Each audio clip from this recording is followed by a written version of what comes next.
The success story ವಿಶೇಷ ಕಾರ್ಯಕ್ರಮಕ್ಕೆ ತಮ್ಮೆಲ್ಲರಿಗೂ ಕೂಡ ಪ್ರೀತಿಯ ಸ್ವಾಗತ.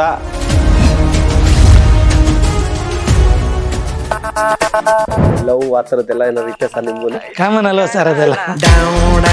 ಮನೆಯವ್ರಿಗೆ ಹೇಳಿಲ್ಲ ಅಂದ್ರೆ ಹೇಳೋದು ಬೇಡ, ಅವ್ರಿಗೆ ಹೇಳಿದ್ರೆ ಎಲ್ಲ ಗೊತ್ತು ಸರ್, ನಾನು ಓಪನ್ ಇದು ಎಲ್ಲ ಗೊತ್ತು. ಬಿಸ್ನೆಸ್ ಅಂತಂದ್ರೆ ಅವ್ರ ಕುತೂಹಲ ಇರುತ್ತೆ, ಏನ್ ಬಿಸ್ನೆಸ್ ಅಂತ ಏನಾದ್ರು ಹೇಳ್ಬೋದು? ರಿಯಲ್ ಎಸ್ಟೇಟ್ ಮತ್ತೆ ಫೈನಾನ್ಸ್ ಇದೆ ಸರ್. ಸರ್ ಎಷ್ಟು ಜನ ಮಕ್ಕಳಿದ್ದಾರೆ ಸರ್? ನನ್ಗಿಬ್ಬರು ಮಕ್ಕಳು. ಎಲ್ಲ ಇದಕ್ಕೂ ಸಕ್ಸಸ್ಗೂ ನನ್ನ ಹೆಂಡ್ತಿನೇ ಕಾರಣ ಸರ್. ಎಲ್ಲೋ ಹೋಗಿ ಯಾರ ಕೈ ಕೆಳಗಡೆ ಕೆಲಸ ಮಾಡೋದು ಬೇಡ ಅಂತ ನನ್ನ ಆಯ್ಕೆ ಆಟೋ ರಿಕ್ಷಾನೇ ಆಯಿತು. ಬಟ್ ನಾನು ನಡೆದು ಬಂದಂಥ ಆದಿಂತ ಮರ್ತಿಲ್ಲ ಸರ್. ಇವತ್ತು ಒಂದು ಆಟೋ ರಿಕ್ಷಾ ಇಟ್ಕೊಂಡಿದ್ದೀನಿ. ಆಟೋ ರಿಕ್ಷಾನ ಒಂದು BMW ಕಾರ್ ಲೆವೆಲ್ಗೆ ರೆಡಿ ಮಾಡ್ಕೊತಿದ್ದೆ. ನನ್ನ ಪಾರ್ಟ್ನರ್ ಒಬ್ಬ ಅವ್ನ ಗಾಡಿ ಕದ್ಕೊಂಡೋದ. ಇದು ಇತಿಹಾಸ ಗೊತ್ತಿಲ್ಲ, ಅವನ ಮೇಲೆ ಇದುವರೆಗೂ ಕಂಪ್ಲೇಂಟ್ ಕೊಟ್ಟಿಲ್ಲ. ಮೋಸ ಮಾಡ್ದ ಅನ್ನೋ ಒಂದು ಬೇಜಾರಲ್ಲಿ ಒಂದೇ ದಿನ ಹೆಚ್ಚು ಕಮ್ಮಿ ನಾನು ಒಂದು 60-65 ಗಾಡಿ ಸೇರಿ. ಬೇರೆ ಥರ ತಿಳ್ಕೊತಾರೆ, ಅಸೋಸಿಯೇಷನಲ್ಲಿ ದುಡ್ಡು ಮಾಡ್ಬಿಟ್ಟ ಅಂತ. ಕೋಟಿಗಟ್ಟಲೆ ಅಸೋಸಿಯೇಷನಲ್ಲಿ ದುಡ್ಡು ಕಳೆದಿದ್ದೀನಿ ಸರ್. ಸರ್ ಈಗ ಕಾರ್ ಅಂತ ಹೇಳಿದ್ರೆ ನಿಮ್ಮ ಜೀವನದಲ್ಲಿ ತಗೊಂಡಂತ ಫಸ್ಟ್ ವೆಹಿಕಲ್ ಯಾವುದು ಸರ್, ಆಟೋ ಹೊರತುಪಡಿಸಿ?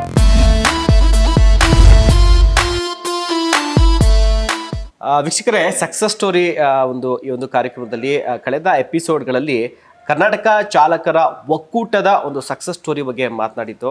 ಸೊ ಅದರ ಅಧ್ಯಕ್ಷರಾದಂಥ ನಾರಾಯಣ ಸ್ವಾಮಿ ಅವರು ಈ ಸಂಘಟನೆ ಹೇಗೆ ಹುಟ್ಟು ಇವತ್ತು ದೊಡ್ಡ ಒಂದು ಶಕ್ತಿಯಾಗಿ, ಚಾಲಕರ ಒಂದು ಬೆನ್ನೆಲುಬಾಗಿ, ಚಾಲಕರ ಒಂದು ವಿಶ್ವಾಸವಾಗಿ ಇವತ್ತು ಕರ್ನಾಟಕ ಅಲ್ಲ ಹೊರ ರಾಜ್ಯಗಳಲ್ಲೂ ಕೂಡ ಮನೆ ಮಾತಾಗಿದೆ. ಇದ್ರ ಬಗ್ಗೆ ಕಂಪ್ಲೀಟ್ ಆದಂಥ ಒಂದು ಮಾಹಿತಿನ ಕಳೆದ ಎಪಿಸೋಡ್ನಲ್ಲಿ ಕೊಟ್ಟು. ಸೊ ಇಷ್ಟೆಲ್ಲ ಆದಮೇಲೆ ನಾರಾಯಣ ಸ್ವಾಮಿಯವರು ಚಾಲಕರಾಗಿದ್ರು, ಆಟೋ ಚಾಲಕರಾಗಿ. ಅದಾದಮೇಲೆ ಯಾವ ರೀತಿಯಾಗಿ ಸಂಘಟನೆಯನ್ನು ಕಟ್ಟಿದ್ರು, ಯಾವ ರೀತಿಯಾಗಿ ಬೆಳೆದ್ರು, ಇವಾಗ ಸಂಘಟನೆ ಯಾವ ಮಟ್ಟದಲ್ಲಿದೆ ಅದೆಲ್ಲ ತಿಳ್ಕೊಂಡ್ಮೇಲೆ ನಾರಾಯಣ ಸ್ವಾಮಿಯವರ ಬಗ್ಗೆ ತಿಳ್ಕೊಳ್ಳುವಂಥ ಒಂದಷ್ಟು ಕುತೂಹಲ ಇದ್ದೇ ಇರುತ್ತೆ. ಸೊ ಹೀಗಾಗಿ ನಾರಾಯಣ ಸ್ವಾಮಿಯವರು ಮೂಲತಃ ಎಲ್ಲಿನವರು? ಬೆಂಗಳೂರವರ, ಬೇರೆ ಒಂದು ಜಿಲ್ಲೆನವರ? ಅವರ ಒಂದು ಜೀವನ, ಅವರ ಎಜುಕೇಷನ್ನು ಮತ್ತು ಅವರ ಒಂದು ಫ್ಯಾಮಿಲಿ ಬಗ್ಗೆ ಆಗಿರ್ಬೋದು, ಅವರ ಮಕ್ಕಳ ಬಗ್ಗೆ, ಸೊ ಎಲ್ಲ ವಿಚಾರವನ್ನು ಈಗ ನಾರಾಯಣ ಸ್ವಾಮಿಯವರಿಂದಲೇ ಈ ಒಂದು ಎಪಿಸೋಡಲ್ಲಿ ತಿಳ್ಕೊಳ್ಳೋಣ ಅಂತ ಹೇಳ್ತಾ, ಸರ್ ಮತ್ತೊಮ್ಮೆ ಕಾರ್ಯಕ್ರಮಕ್ಕೆ ಸ್ವಾಗತ ಸರ್. ನಮಸ್ಕಾರ ಸರ್. ಈಗ ನೀವು ಆಟೋ ಡ್ರೈವರ್ ಆಗಿ ಶುರು ಮಾಡಿ ನಿಮ್ಮ ಸಂಘಟನೆ ಕಟ್ಟಿದ್ದು, ಬೆಳೆಸಿದ್ದು, ಈ ಆಗಿರುವಂಥದ್ದು, ಮುಂದೆ ಆಗುವಂಥದ್ದು ಎಲ್ಲ ವಿಚಾರವನ್ನು ತಿಳಿಸಿದ್ರ. ಈಗ ಸಾಮಾನ್ಯ ನಿಮ್ಮ ಸಂಘದಲ್ಲಿರೋರಿಗೆ ಎಷ್ಟೋ ವಿಚಾರಗಳು ನಿಮ್ಮ ಬಗ್ಗೆ ತಿಳ್ಕೊಬೇಕು ಅನ್ನೋಂಥ ಕುತೂಹಲ ಇರುತ್ತೆ. ಸೊ ಹೀಗಾಗಿ ನಾರಾಯಣ ಸ್ವಾಮಿ ಯಾರು? ಮೂಲತಃ ಅವರು ಬೆಂಗಳೂರಿನವರ, ಬೇರೆ ಜಿಲ್ಲೆನವರ, ಯಾರು ಸರ್? ಸರ್, ನಾನು ಬೈ ಬರ್ತ್ ಬೆಂಗಳೂರೇ. ಹಾಂ ಸರ್. ಓವರ್ ಆಲ್ ಹೇಳ್ಬೇಕು ಅಂತಂದರೆ ನಾನು ಹುಟ್ಟಿದ್ದು ಬೆಳೆದಿದ್ದು ಎಲ್ಲ ಬೆಂಗಳೂರೇ ಸರ್. ನಾನು ಇಲ್ಲೇ ಪಕ್ಕದ ಪೀಣ್ಯ ಗ್ರಾಮದವನು. ಪೀಣ್ಯದಲ್ಲೇ ಹುಟ್ಟಿದ್ದು ಬೆಳೆದಿದ್ದೆಲ್ಲ ಗ್ರಾಮ. ಪೀಣ್ಯ ಗ್ರಾಮ? ಹೌದು ಸರ್, ಪೀಣ್ಯ ಗ್ರಾಮ ಅದು. ಆ ಪೀಣ್ಯ ಗ್ರಾಮದಲ್ಲೇ ಹುಟ್ಟು ಬೆಳೆದಿದ್ದಲ್ಲ ಸರ್. ಓಕೆ. ಇನ್ನ ತಂದೆ ತಾಯಿ ಎಷ್ಟು ಜನ ಮಕ್ಕಳು? ತಂದೆ ಕೋಲಾರದವರು. ಅವರು ಏನೊಂದು 12-13 ವರ್ಷದ ಹುಡುಗ ಇದ್ದಾಗ ಬಂದಿರೋರು ಬೆಂಗಳೂರಿಗೆ. ಅವತ್ತಿಂದ ಅವ್ರು ಬಂದಿದ್ದೇ ಪೀಣ್ಯಗೆ. ಅವ್ರು ಬಂದಾಗಿಂದ ಪೀಣ್ಯನೇ. ಈಗ ಇಲ್ಲಿಗೆ ಶಿಫ್ಟ್ ಆಗಿದ್ದೀವಿ ಅಷ್ಟೇ, ಮನೆ ಕಟ್ಕೊಂಡು ಇಲ್ಲಿ ಬಂದಿದ್ದೀವಿ ಅಷ್ಟೇ. By birth Peenya sir. ನಾವು 9 ಜನ ಮಕ್ಕಳು ಸರ್. ನಮ್ಮ ತಂದೆಗೆ 5 ಜನ ಗಂಡು ಮಕ್ಕಳು, 4 ಜನ ಹೆಣ್ಣು ಮಕ್ಕಳು. ನಾನು 8ನೇವನು ಸರ್. 8ನೇವರು. ಓಕೆ. ಏನು ಕೃಷಿ ಕುಟುಂಬನ ಅಥವಾ ನಿಮ್ಮ ತಂದೆಯವರು ಚಾಲಕರಾಗಿದ್ರೆ ಹೇಗೆ ಸರ್? ಇಲ್ಲ ಸರ್, ಅವರು ಯಾವುದೋ ಒಂದು ಇಂಡಸ್ಟ್ರಿನಲ್ಲಿ ಕೆಲಸ ಮಾಡ್ತಾ ಇದ್ರು. ಸೊ ಉದ್ಯೋಗಕ್ಕೋಸ್ಕರ ಪಿಣ್ಯ? ಹೌದೌದು, ಉದ್ಯೋಗಕ್ಕೋಸ್ಕರನೇ ಬಂದರು. ನಮ್ದು ಕೃಷಿ ಕುಟುಂಬನೇ. ಮೂಲತಃ ನಮ್ಮ ತಂದೆಯವರು, ನಮ್ಮ ತಾತ ಜಮೀನ್ದಾರ್ರೆ. ತುಂಬಾ ದೊಡ್ಡ ಮಟ್ಟದ ಜಮೀನು ಇಟ್ಕೊಂಡಿರ್ತಕ್ಕಂಥವ್ರೆ. ನಮ್ದು ಮೂಲತಃ ಕೃಷಿ ಕುಟುಂಬನೇ. ಅಂದ್ರೆ ಬಡತನ ಅನ್ನೋದಿತ್ತು ಸರ್, ಜಮೀನೆಲ್ಲ ಇದ್ದಿದ್ರಿಂದಾಗಿ ತಮ್ಗೇನಾದ್ರು ಬಡತನ ಅಂತಿತ್ತ ಅವಾಗ ಹೇಗೆ ಸರ್? ಸರ್ ಹೇಳ್ಬೇಕು ಅಂತಂದ್ರೆ 50-50. ನಾವೆಲ್ಲ ಚಿಕ್ಕ ಮಕ್ಕಳಿದ್ದಂಥ ಸಂದರ್ಭದಲ್ಲಿ ನಮ್ಮ ತಂದೆ ತುಂಬಾ ಜೋರಾಗೇ ಇದ್ರು. ಏನು ನಾವೆಲ್ಲ ಒಳ್ಳೆ ಲೈಫ್ನ ಎಂಜಾಯ್ ಮಾಡಿದ್ವಿ. ತುಂಬಾ ಜೋರಾಗಿ ನೋಡ್ಕೊಂಡಿದ್ರು ನಮ್ಮನ್ನೆಲ್ಲ. ನನ್ನ 8th ಸ್ಟ್ಯಾಂಡರ್ಡ್ಗೆ ಬರೋ ಅಷ್ಟರಲ್ಲಿ ಸ್ವಲ್ಪ ಕೆಳಗಡೆ ಬಿದ್ದರು. ಅವತ್ತೆಲ್ಲ ಸ್ವಲ್ಪ ಲಾಸ್ ಮಾಡ್ಕೊಂಡಿದ್ರು.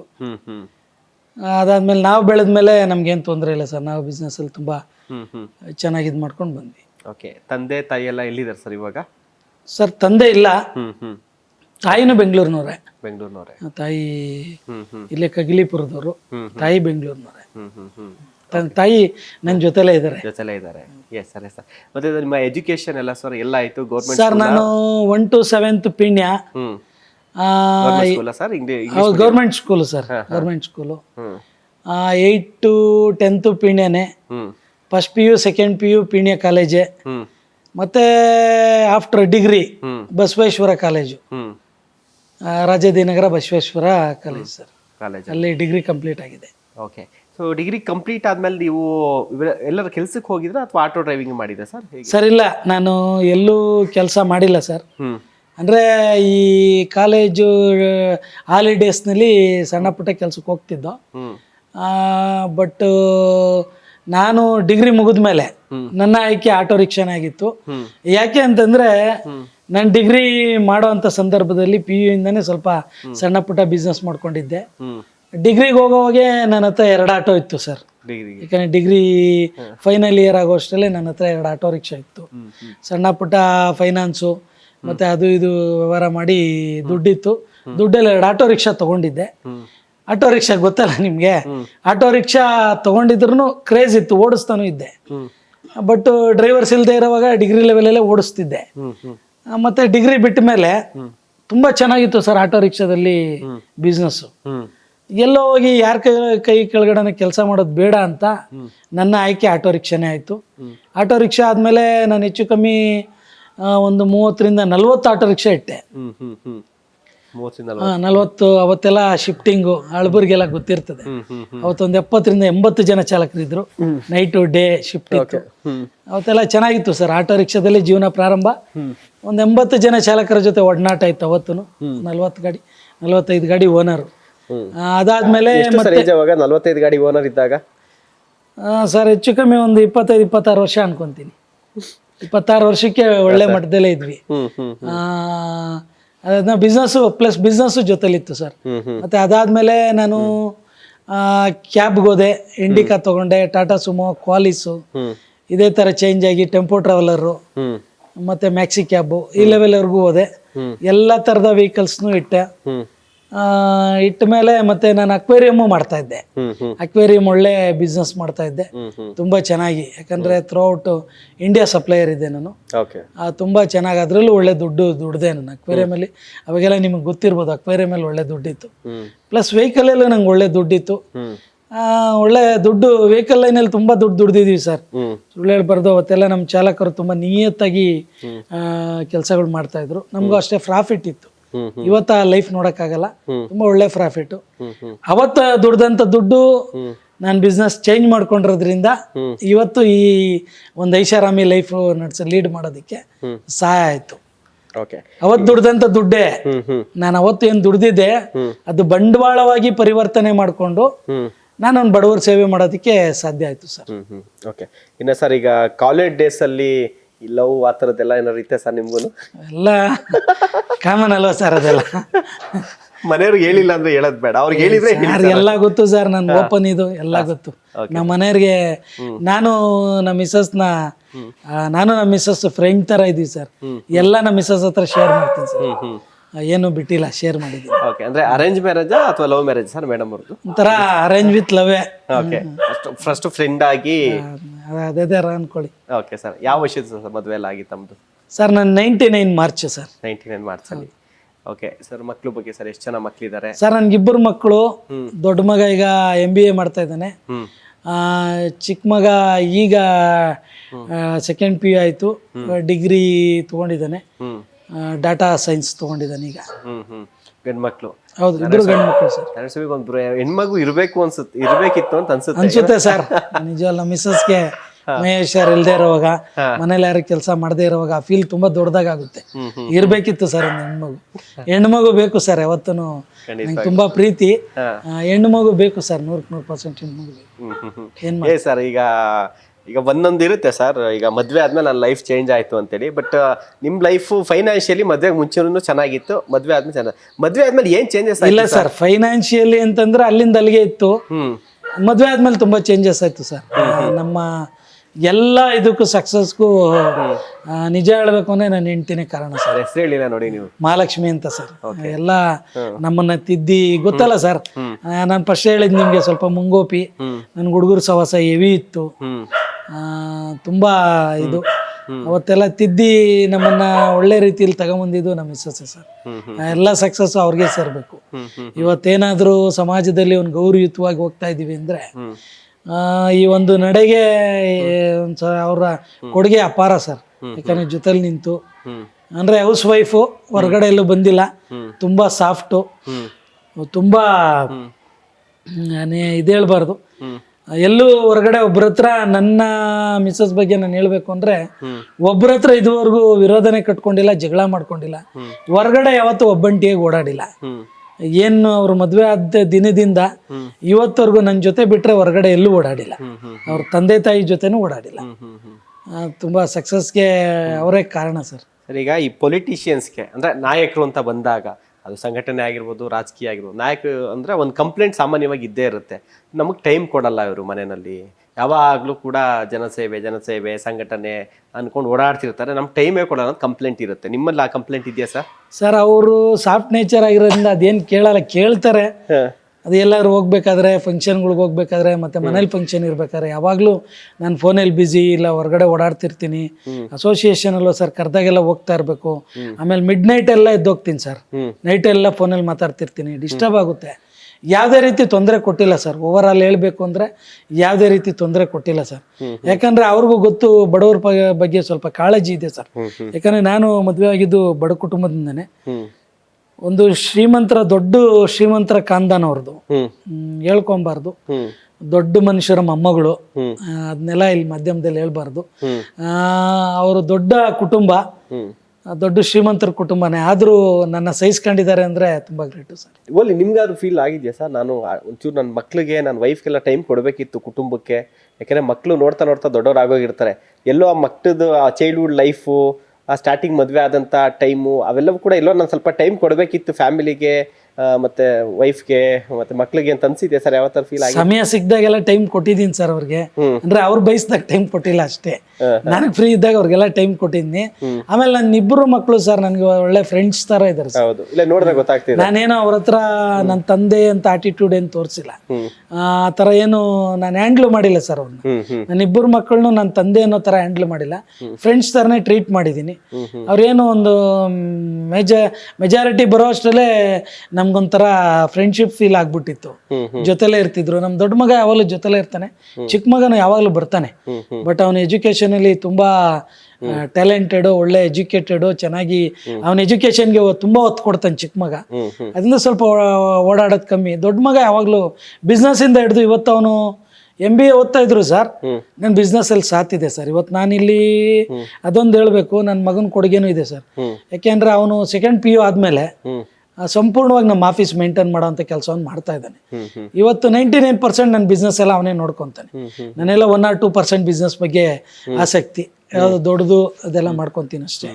ಸಣ್ಣ ಪುಟ್ಟ ಎಲ್ಲ ಅವನೇ ಮಾಡ್ತಾ ಇದ್ದಾನೆ ಸರ್, ಏನು ತೊಂದರೆ ಇಲ್ಲ. ಸರಿ, ಬಿಸ್ನೆಸ್ ಅಂತಂದ್ರೆ ಅವ್ನು ಕುತೂಹಲ ಇರುತ್ತೆ, ಏನ್ ಬಿಸ್ನೆಸ್ ಅಂತ ಏನಾದ್ರು ಹೇಳ್ಬೋದು ಅಥವಾ ಬೇಡವಾ ಸರ್? ಹೇಳ್ಬೋದು, ಬೇಡ ಅಂದ್ರೆ ಬೇಡ. ನಮ್ದೇನ್ ಮೇಜರು ರಿಯಲ್ ಎಸ್ಟೇಟ್ ಮತ್ತೆ ಫೈನಾನ್ಸ್ ಇದೆ ಸರ್. ಎರಡರಲ್ಲೂ ಮೇಜರ್ ಆಗಿ ಮಾಡ್ಕೊಂಡು ಹೋಗ್ತೀನಿ ಸರ್. Aquarium business ಈಗೇನಿಲ್ವಾ? ಇಲ್ಲ ಸರ್, ಈಗಿಲ್ಲ. ಈಗೆಲ್ಲ ಬಿಸ್ನೆಸ್ ಇಲ್ಲ ಸರ್. ಅದು ಓವರ್ ಆಲ್ ನಾವು ಮಾಡೋಗಿರ್ತಕ್ಕಂಥ ಬಿಸ್ನೆಸ್ ಇವತ್ತಿಲ್ಲ. ಪರವಾಗಿಲ್ಲ ಸರ್, ಇವತ್ತೇನು ಜೀವನಕ್ಕೇನು ಇದಿಲ್ಲ. ನಾನು ಲೀಗಲ್ ಫೈನಾನ್ಷಿಯರು, ಲೀಗಲ್ ಆಗಿ ಮಾಡ್ಕೊಂಡು.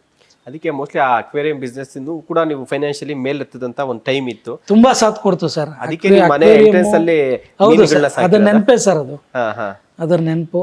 ಇವತ್ತು ಒಂದು ಆಟೋ ರಿಕ್ಷಾ ಇಟ್ಕೊಂಡಿದ್ದೀನಿ ನಾನು, ಅದು ಯಾರಿಗೂ ಗೊತ್ತಿಲ್ಲ. ಅದೇ ಈಗಲೂ ಇದೆಯಾ ಸರ್? ಇದೆ, ಆಟೋ ರಿಕ್ಷಾ ಇದೆಯಾ? ಹೌದೌದು, ರನ್ನಿಂಗ್ ಎಲ್ಲಿದೆ. ಯಾವಾಗಾದ್ರು ಬೇಜಾರಾದಾಗ, ನೆನಪಾದಾಗ ಒಂದು ರೌಂಡ್ ಹೋಗ್ತೀರಾ ಸರ್? ಓಡಾಡ್ತೀವಿ ಸರ್, ಏನ್ ತೊಂದರೆ ಇಲ್ಲ. ಇವತ್ತು ಒಂದು ಆಟೋ ರಿಕ್ಷಾ ಇದೆ ನಮ್ದು. ಯಾರಿಗೂ ಅದನ್ನ ಹೇಳ್ಕೊಂಡಿಲ್ಲ, ಬಟ್ ನಾನು ನಡೆದು ಬಂದಂತ ಆದಿಂತ ಮರ್ತಿಲ್ಲ ಸರ್. ಅದಕ್ಕೆ ಆ ಸಮುದಾಯದ ಜೊತೆ 2006 ನಾನು ಚಾಲನೆ ಮಾಡಿದ್ದೀನಿ.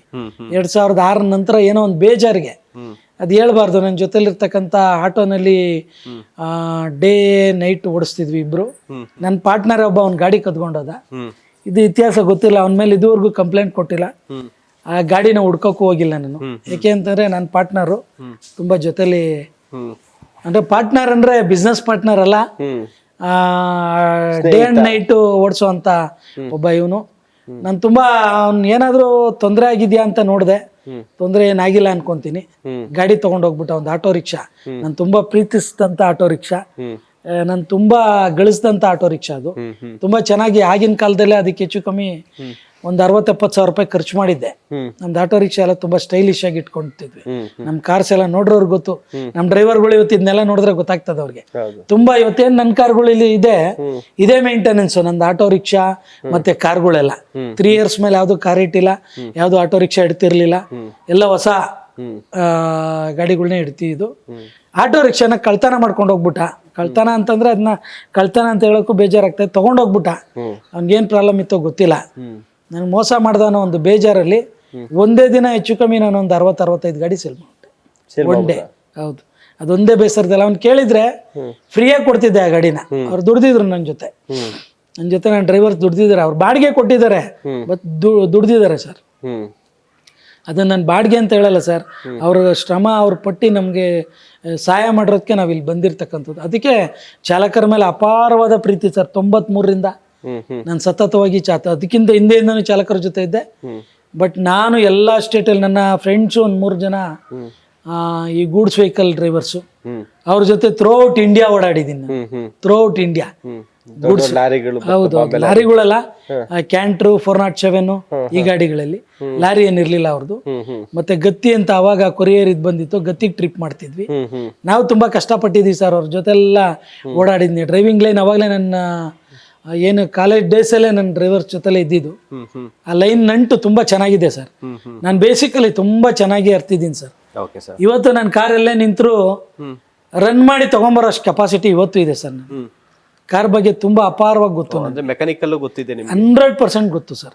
ಆಟೋ ರಿಕ್ಷಾ ಇವತ್ತು ಕೊಟ್ಟರು, ಇವತ್ತೇನಾಗಿದ್ಯೋ ಇವತ್ತು ಕೊಟ್ಟರು, ಕಾರ್ಬೊರೇಟರ್ ಇಂದ ಹಿಡಿದು ಪ್ರತಿಯೊಂದು ಗೊತ್ತು ಸರ್ ನನಗೆ. ಯಾವ ತರ ಆಯಿಲ್ ಹಾಕ್ಬೇಕು, ಆಯಿಲ್ ತೆಗಿಬೇಕು, ಯಾವ ತರ ಗ್ರೀಸ್ ತುಂಬಬೇಕು. ಇವಾಗ್ನವ್ರು ಕೇಳಿ ಸರ್, ಶೋಕಿಲಾಲ್ಗಳನ್ನ, ಈ ಫೇಸ್ಬುಕ್ ಅವ್ರನ್ನ ಕೇಳಿ. ನಾನು ಇವತ್ತು ಗೊತ್ತು. ಇಂಡಿಕಾ ಕಾರ್ ಇಟ್ಟಂತವ್ರು, ಇಂಡಿಕಾ ಕಾರ್ ಇಟ್ಟವ್ರಿಗೆ ಯಾವ ಲೆವೆಲ್ಗೆ ಟಾರ್ಚರ್ ಆಗಿರ್ತದೆ, ಯಾವ ಲೆವೆಲ್ಗೆ ಗೊತ್ತಿರ್ತದೆ ಅಂತ ಕೇಳಿ. ನಾವು ತುಂಬಾ ಕಷ್ಟಪಟ್ಟಿರ್ತಕ್ಕಂಥವ್ರು, ತುಂಬಾ ಚೆನ್ನಾಗಿ ಗೊತ್ತು ಸರ್. ರೀಬೆಲ್ಟ್ ಟೈರ್ಗಳ ಹಾಕಿ ಜೀವನ ಮಾಡಿರ್ತಕ್ಕಂಥವ್ರು ನಾವು. ನಮಗೆ ಗೊತ್ತು. ಇವತ್ತಿರೋರಿಗೆ ಆ ಕಷ್ಟ ಗೊತ್ತಿರಲ್ಲ. ಹಿಂದೆ ಎಲ್ಲ ತುಂಬಾ ಕಷ್ಟಪಟ್ಟಿದ್ವಿ.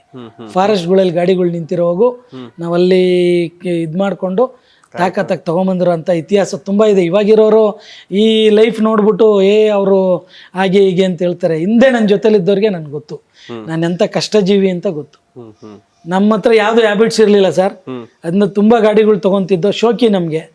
ನಮ್ ಗಾಡಿಗಳನ್ನ ತುಂಬಾ ಆಟೋ ರಿಕ್ಷಾನ ಒಂದ್ BMW ಕಾರ್ ಲೆವೆಲ್ಗೆ ರೆಡಿ ಮಾಡ್ಕೊಂತಿದ್ದೋ. ಅದ್ರಲ್ಲಿ ಅವಾಗೆಲ್ಲ ಡಕ್ ಅಂತ ಹೇಳ್ತಿದ್ರು, ನಿಮ್ಗೆ ಗೊತ್ತಿರ್ಬೋದು. ತುಂಬಾ ಊಪರ್ಸು ಅವೆಲ್ಲ ಹಾಕಿ ತುಂಬಾ ಚೆನ್ನಾಗಿ, ನಾನು ಡ್ರೈವರ್ ಕೂಡ ಗಾಡಿ ಆದ್ರೂ ತುಂಬಾ ಚೆನ್ನಾಗಿತ್ತು. ನನ್ನ ಗಾಡಿ ನೋಡೋದಕ್ಕೆ ಗೋರಿಪಾಳ್ಯ ಶಿವಾಜಿನಗರ ಗಾಡಿಗಳು ಬಿಟ್ರೆ ಈ ಭಾಗದಲ್ಲಿ ನನ್ನ ಗಾಡಿ ತುಂಬಾ ಫೇಮಸ್ ಸರ್. ಯಾರಾದ್ರೂ ಹಳೆ ಡ್ರೈವರ್ಗಳನ್ನ ಕೇಳಿದ್ರೆ ನನ್ನ ಶೋಕಿ ಬಗ್ಗೆ ಹೇಳ್ತಾರೆ. ಅಷ್ಟು ಚೆನ್ನಾಗಿ ಇಡ್ತಿದ್ದೆ. ಗಾಡಿಗಳು ಇಡೋದೇ ಒಂದು ಕ್ರೇಜ್ ಸರ್ ನಮ್ಗೆ. ಇವತ್ತು ಅದೇ ತರ ಕಾರ್ಸು ಇಟ್ಟಿದ್ದೀನಿ ನಾನು. ಇವತ್ತೆಲ್ಲ ಕಾರ್ಗಳು ತುಂಬಾ ಚೆನ್ನಾಗಿ ಇಟ್ಕೊಂಡಿದ್ದೀನಿ. ಇವತ್ತು ಅದೇ ಶೋಕಿ ಇದೆ ಸರ್. ಶೋಕಿಗೋಸ್ಕರ ಮಾಡಿರೋದು. ಬೇರೆಯವರು ಬೇರೆ ತರ ತಿಳ್ಕೊಂತಾರೆ, ಅಸೋಸಿಯೇಷನ್ ಅಲ್ಲಿ ದುಡ್ಡು ಮಾಡ್ಬಿಟ್ಟ ಅಂತ. ಕೋಟಿಗಟ್ಲೆ ಅಸೋಸಿಯೇಷನ್ ಅಲ್ಲಿ ದುಡ್ಡು ಕಳೆದಿದ್ದೀನಿ ಸರ್. ಅದ್ರ ರೆಕಾರ್ಡ್ಸ್ ಇದೆ. ಯಾವನಾದ್ರೂ ಆತರ ಯಾವನ್ಗಾದ್ರು ರೆಕಾರ್ಡ್ ಬೇಕು ಅಂದ್ರೆ ಬಂದ್ರು ತೋರಿಸ್ತೀನಿ. ನನ್ನ ಜೊತೆಲಿರ್ತಕ್ಕಂಥ ಹುಡುಗರು ಗೊತ್ತು. ನೀವ್ ಯಾರನ್ನಾದ್ರು ಕೇಳಿ ನೋಡಿ, ಹೊರ ಜಿಲ್ಲೆಗೆ ಹೋಗ್ಲಿ ಎಲ್ಲೇ ಹೋಗ್ಲಿ ಸಂಪೂರ್ಣ ಖರ್ಚು ನಂದೇ ವೆಚ್ಚ. ನಾನು ಯಾವ ಹುಡುಗರು ಯಾವ ಟ್ರಾವೆಲ್ಸ್ಗೆ ಹೋಗು, ಅಲ್ಲೋಗು ಇಲ್ಲೋಗು ರೋಲ್ ಕಾಲ್ ಮಾಡ್ಕೊಂಬ ಅಂತ ಯಾವತ್ತೂ ಹೇಳಿಲ್ಲ. ಜೀವನದೆಲ್ಲ ಕೆಲಸ ಮಾಡಿಲ್ಲ. ಓಕೆ ಸರ್, ಈಗ ಕಾರ್ ಅಂತ ಹೇಳಿದ್ರೆ ನಿಮ್ಮ ಜೀವನದಲ್ಲಿ ತಗೊಂಡಂತ ಫಸ್ಟ್ ವೆಹಿಕಲ್ ಯಾವುದು ಸರ್? ಆಟೋ ಹೊರತುಪಡಿಸಿ ನಿಮ್ಮ ವೈಯಕ್ತಿಕವಾಗಿ ಅಂದ್ರೆ ನಿಮ್ಗೆ? Indica sir, yellow board Indica. Yellow board Indica ಆದ್ಮೇಲೆ ಪರ್ಸನಲ್ ಆಗಿ ಟ್ರಾವೆಲ್ಸ್ ಕಲ್ಲ, ನೀವು ಪರ್ಸನಲ್ ಆಗಿ ನಿಮ್ಮ ಪರ್ಸನಲ್ ಆಗಿ ತಗೊಂಡಿದ್ದು ಕ್ವಾಲಿಸ್ ಸರ್. ಕ್ವಾಲಿಸ್. ಬೈಕ್ ಗೀಕ sir? Bike 2-wheeler sir, RX first. RX ಆದ್ಮೇಲೆ ಬ್ರಾವೋ ಅಂತ ಒಂದ್ ಗಾಡಿ ಬಿಟ್ರು, ಅದು ತಗೊಂಡಿದ್ವಿ, ಕೊಟ್ಬಿಟ್ಟು. ಫಸ್ಟ್ ಗಾಡಿ ಅಂದ್ರೆ TVS 50 ಸರ್. ಅದು ಬ್ರದರ್ ಕೊಡ್ಸಿದ್ದು, ಅವ್ರು ಇವತ್ತಿಲ್ಲ, ಬ್ರದರ್ ಕೊಡ್ಸಿದ್ದು. ಅದಾದ್ಮೇಲೆ ಕೈನೆಟಿಕ್ ಹೋಂಡಾ, ಅದು ಬ್ರದರ್ ಗಿಫ್ಟೇ. ನಾನು ಸ್ವಂತ ತಗೊಂಡಿದ್ದು ದುಡಿಮೇಲಿ RX ಸರ್. ಇವತ್ತು ಇಲ್ಲೇ ನಿಂತಿದೆ ನೋಡಿ, RX 125cc. ಕೊಟ್ಟಿಲ್ಲ ಸರ್, ಕೊಡಲ್ಲ ಸರ್ ಅದನ್ನ. ಅವತ್ತು ನಾನು ಫಸ್ಟ್ ಗಾಡಿ ನನ್ನ ಸ್ವಂತ ದುಡಿಮೇಲಿ ತಗೊಂಡಿದ್ದು RX. ಅಂದ್ರೆ ಆಟೋ ರಿಕ್ಷಾ ಸ್ವಂತ ದುಡಿಮೇಲೆ ತಗೊಂಡಿದ್ದು ಆಟೋ ರಿಕ್ಷಾ. ನನ್ನ ಪರ್ಸನಲ್ಗೆ ತಗೊಂಡಿದ್ದು RX ಸರ್. ಅದಾದ್ಮೇಲೆ ಕ್ವಾಲಿಸ್ ಆದ್ಮೇಲೆ ಸ್ವಿಫ್ಟ್ ಆದ್ಮೇಲೆ ಹಂಗೆ ಹೈಯರ್ ಎಂಡ್ ಕಾರ್ಸ್ ಬಂತು ಸರ್. ಸೂಪರ್. ಈಗ ಮಕ್ಳ ಬಗ್ಗೆ ಹೇಳಿದ್ರೆ ಇಬ್ರು ಕೂಡ ಗಂಡು ಮಕ್ಕಳೇ. ಏನ್ ಮಾಡ್ಬೇಕು ಅಂತ ಸರ್? ತಂದೆ ಆದವ್ರಿಗೆ ಮಕ್ಳ ಭವಿಷ್ಯದ ಬಗ್ಗೆ ಒಂದು ಆಸಕ್ತಿ ಇರುತ್ತೆ, ಮಕ್ಳ ಆಸಕ್ತಿ ಏನೋ, ಆದ್ರೆ ನಿಮ್ಗೊಂದು ಆಸಕ್ತಿ ಇರುತ್ತೆ, ಮಗ ಡಾಕ್ಟರ್ ಆಗ್ಬೇಕು, ಇಂಜಿನಿಯರ್ ಆಗ್ಬೇಕು ಅಥವಾ ಪೊಲಿಟಿಷಿಯನ್ ಆಗ್ಬೇಕು. ತಮ್ಗೆ ಏನ್ ಆಸಕ್ತಿ ಇದೆ ಸರ್? ಸರ್ ಇಲ್ಲ ಸರ್, ನಾನು ಅವ್ರಿಗೆ ಬಿಟ್ಬಿಟ್ಟಿದ್ನ ಆಯ್ಕೆ. ಅವ್ರ ತಾಯಿ ಅವ್ರಿಗೆ ಬಿಟ್ಬಿಟ್ಟಿದ್ನ ಆಯ್ಕೆ. ದೊಡ್ಡ ಮಗ ನಾನು ಯಾವುದೇ ರೀತಿಯಾದ ನನ್ನ ಕೆಲ್ಸಕ್ಕೆ ಹೋಗೋದಿಲ್ಲ, ನಾನು ಬಿಸ್ನೆಸ್ ಮಾಡಬೇಕು ಅಂತ ನಮ್ಮ ಆಫೀಸೇ ಬಿಟ್ಕೊಟ್ಟಿದ್ದೀವಿ. ಆಫೀಸಲ್ಲಿ ಬಿಸ್ನೆಸ್ ಮಾಡ್ತಾ ಇದ್ದಾನೆ. ಈಗ ಏನು MBA ಮಾಡ್ತಾ ಇದ್ದಾನೆ. ಬಟ್ ಮಾಡಿಕೊಂಡು ನಮ್ಮ ಜೊತೆ ವರ್ಕ್ ಮಾಡ್ತಾ ಇದ್ದಾನೆ. ಚಿಕ್ಕ ಮಗನಿಗೆ ಒಂದು ಕನಸು, ಅವನು IAS ಮಾಡಬೇಕು ಅಂತ ಇದ್ದಾನೆ. IAS ಪ್ಲಸ್ಸು AIDS ಅಂತ ಡಾಟಾ ಟೆಕ್ನಾಲಜಿ ಸೈನ್ಸ್ ಏನೋ ತೊಗೊಂಡಿದ್ದಾನೆ. ಅವನು ಅದ್ರಲ್ಲಿ ಹೋಗ್ಬೇಕು ಅಂತ, ಅಂದರೆ ಅವ್ನು ಫಾರಿನ್ಗೆ ಹೋಗ್ಬೇಕು ಅನ್ನೋ ಆಸೆ ಇದೆ. ಅವನು ಆ ಇದರಲ್ಲಿ ನಿಟ್ಟಿನಲ್ಲಿ ಇವಾಗಲೇ ಕೇಳಿದ್ವಿ, ಬಟ್ ಇವಾಗ ಇಂಟ್ರೆಸ್ಟ್ ಇಲ್ಲ. ಆ್ಯಂಡ್ 2-3 ಇಯರ್ಸ್ ಹೋಗ್ತಾನೆ ಸರ್ ಹೊರಗಡೆ ಹೋಗೋ ಇದ್ರಲ್ಲಿ.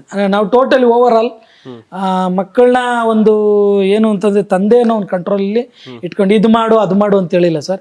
ಚಿಕ್ಕ ಮಗನ ಅವತ್ತಿನ ಅವನು ಒಂದು 3rd 4th ಸ್ಟ್ಯಾಂಡರ್ಡ್ಲೇ ಹೇಳ್ತಿದ್ದ ನಾನು IAS ಆಫೀಸರ್ ಆಗಬೇಕು ಅಂತ. ಬಿಟ್ಟಿದ್ದೀವಿ ಸರ್, ಅದು ಅವನ ಇಚ್ಛೆ ಸರ್. ನಾವು ಅವ್ರ ಇಚ್ಛೆಗೆ ಬಿಟ್ಬಿಟ್ಟಿದ್ದೀವಿ ಸರ್, ಅದು ಅವರ ಇದು.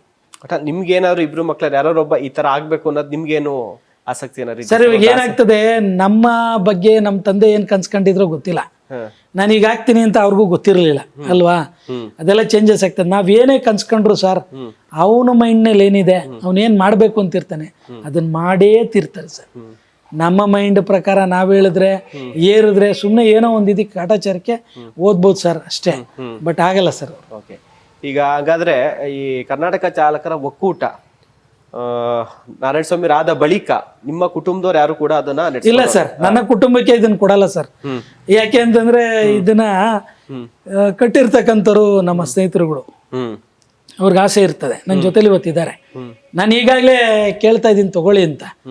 ಒಬ್ಬ ನನ್ನ ಆಸೆ ಏನು ಅಂತಂದ್ರೆ ಒಬ್ಬ ಪ್ಯೂರ್ಲಿ ಡ್ರೈವರ್ಗೆ ಬಿಟ್ಕೊಡೋ ಸರ್. ಡ್ರೈವಿಂಗ್ ಲೈನಲ್ಲಿ ಇರ್ತಕ್ಕಂಥ ಡ್ರೈವರ್ಗೆ ಬಿಟ್ಕೊಡೋ ಸರ್. ಇದು ಅಧ್ಯಕ್ಷ ಸ್ಥಾನ ಸುಮಾರು ಜನ ಈಗಾಗಲೇ ನಮ್ಮ ಜೊತೆ ನಮ್ಮ ಹುಡುಗರು ಎಲ್ಲ ಬಿಸ್ನೆಸ್ಗಳು ಎಲ್ಲ ಮಾಡ್ತಾ ಇದ್ದಾರೆ. ರಿಯಲ್ ಎಸ್ಟೇಟ್ ಮಾಡ್ತಾರೆ, ಫೈನಾನ್ಸ್ ಮಾಡ್ತಾರೆ, ಮತ್ತೆ ಗಾಡಿ ಡೀಲಿಂಗ್ಸ್ ಮಾಡ್ತಾರೆ. ಇದು ಯಾವನು ಹೇಳ್ಕೊಳಲ್ಲ ಸರ್ ಓಪನ್ ಆಗಿ. ನಾನು ಹೇಳ್ತೀನಿ, ಬೇರೆಯವ್ರಿಗೆ ಭಯ, ನಾವು ಲೀಗಲ್ ಆಗಿ ಮಾಡ್ತಿದ್ದೀವಲ್ಲ, ಮಾಡ್ತಾ ಇದ್ದಾರೆ. ಅಂಥವ್ರಿಗೆ ಯಾರಿಗೂ ಬಿಟ್ಕೊಡೋ ಅಂತ ಇದ್ದಿಲ್ಲ ಸರ್. ಒಬ್ಬ ಚಾಲಕ ವೃತ್ತಿಲಿ ಇರಬೇಕು, ಗಾಡಿ ಇಟ್ಕೊಂಡಿರ್ಬೇಕು. ಯಾಕಂದ್ರೆ ಅವನಿಗೆ ಒಡನಾಟ ಗೊತ್ತಿರಬೇಕು, ಚಾಲಕರ ನಾಡಿ ಮಿಡಿತ ಗೊತ್ತಿರಬೇಕು, ಚಾಲಕ ಏನು ಅನ್ನೋದು ಗೊತ್ತಿರಬೇಕು, ಮಾಲೀಕನ ಕಷ್ಟ ಗೊತ್ತಿರಬೇಕು. ಇಂಥವನ್ಗೆ ಬಿಟ್ಕೊಡ್ತೀನಿ ಸರ್. ಇವತ್ತೇ ಬಂದ್ರು ನಿಮ್ಮ ಮಾಧ್ಯಮದ ಮುಖಾಂತರ ಹೇಳ್ತಿದ್ನಿ, ನ್ಯಾಷನಲ್ ಟಿವಿಯವರೇ ನೀವೇ ರೆಫರ್ ಮಾಡಿದ್ರು. ಅದು ನನ್ನ ಜೊತೆಲಿ ಇರ್ತಕ್ಕಂಥ ಹುಡುಗರಿಗೆ, ಇಲ್ಲಿ ಶ್ರಮ ಪಡ್ತಕ್ಕಂಥ ಹುಡುಗರಿಗೆ, ಶ್ರಮ ಪಟ್ಟಿರ್ತಕ್ಕಂಥ ಹುಡುಗರಿಗೆ 100% ಬಿಟ್ಕೊಡ್ತೀನಿ. ಯಾವನ ದೊಡ್ಡ ಮನುಷ್ಯ ಬಂದ ಯಾವನ ತಗೊಂಡು ನೀವು ನೋಡಿರ್ತೀರ, ಬೇರೆ ಬೇರೆ ತರ ಎಲ್ಲ ಸಂಘಟನೆಗೆ ತಗೊಂತಾರೆ. ನಾವ್ ಯಾವತ್ತೂ ತಗೊಂಡಿಲ್ಲ ಸರ್, ನಾನು ತಗೊಳಲ್ಲ ಸರ್. ಕಷ್ಟಜೀವಿ, ಶ್ರಮಜೀವಿ, ಇಲ್ಲಿ ಕೊಡುಗೆ, ಅವನ್ ಏನ್ ಕೊಡುಗೆ ಕೊಟ್ಟಿದ್ದಾನೆ ಅವನ ಕೊಡುಗೆಗೆ ಇಲ್ಲಿ ಬೆಲೆ ಸರ್. ಇವತ್ತು ನಾವು ಬೆಂಗಳೂರು ನಗರಕ್ಕೆ ಒಬ್ಬ ಹುಡುಗನ್ ತಗೊಂಡಿದೀವಿ ಸರ್. ಅವ್ನು ಇನ್ನೂ ಡ್ರೈವರ್ ಸರ್ ಹುಡುಗ. ನಾನು ಖುಷಿಯಿಂದ ತಗೊಂಡಿದ್ದೀನಿ, ಇದನ್ನ ಹೇಳ್ತೀನಿ, ತುಂಬಾ ಹೆಮ್ಮೆಯಿಂದ ತಗೊಂಡಿದ್ದೀನಿ.